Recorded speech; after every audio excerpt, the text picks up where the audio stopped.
ঐতিহ্যবাহী বাঁশের ঝাড়।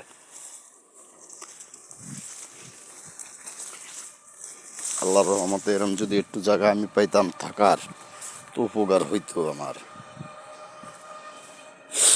যে চায় সে পায় না, যে লাগে না সে তার অভাব হয় না। এটাই হইল দুনিয়ার নিয়ম।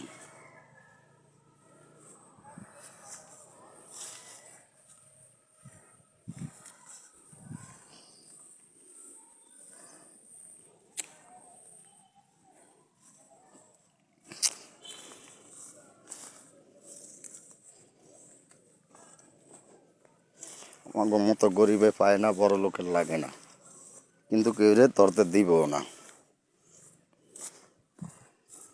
এটা হইল তাদের নিয়ম।